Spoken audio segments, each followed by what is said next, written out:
understand why that was complicated, Michael Steele, for the former guy.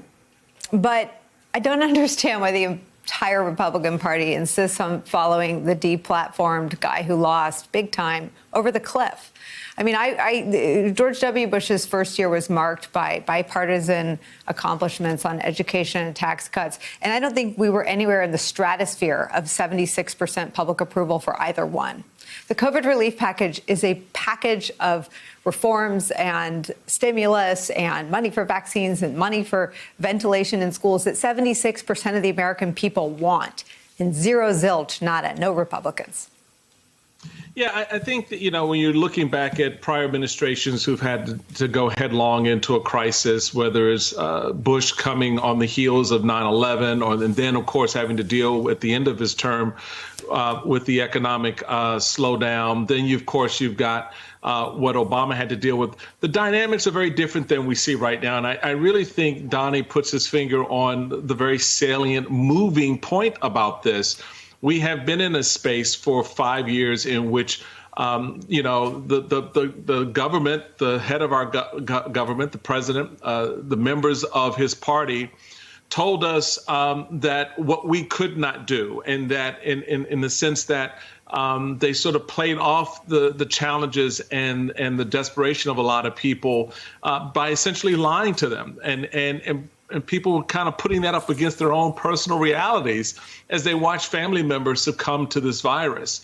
And now you have a president who's saying to them, look, not only do I understand the walk you've just gone through, but I'm going to help walk with you the rest of the way. And in that moment, it is a demonstration of the kind of leadership that has been absent. And so for Republicans, where do they go, Nicole? You have two choices here. You basically reject the last 4 years, and say, oh, my bad, we were wrong. Or you double down or triple down on it, which is what they've decided to do, because that reality is so stark and so demanding on them that they just don't want to have to face it. But they will.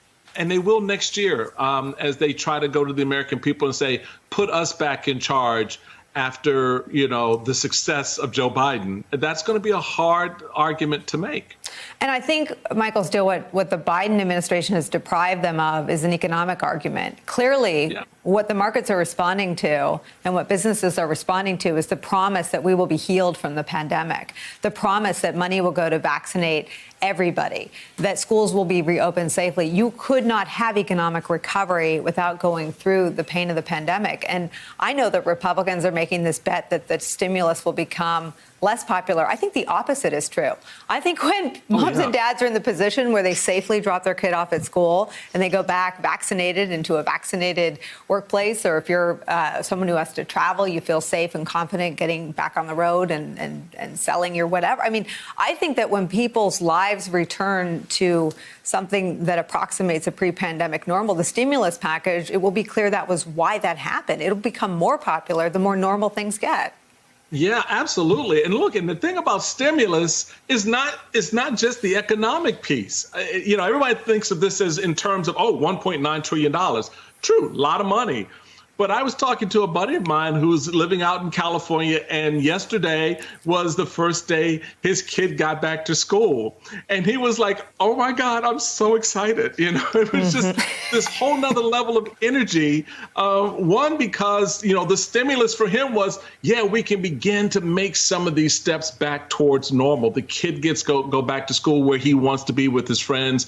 I get to have a day at home now where I can sort of focus on some other things as opposed to trying to, be a teacher for my kid. So a lot of these pieces aren't just about the economics. Again, back to Donnie's point, the doing actually has action behind it. And so it's not just enough to do, but it's what you see on the other side of the doing that I think is going to really stimulate the stimulus in a way that, again, the economic piece is one big part of it, but then how people feel about where they are a year from now will be all the rage and will be a big driver, potentially, if the Democrats don't screw it up, going into next fall.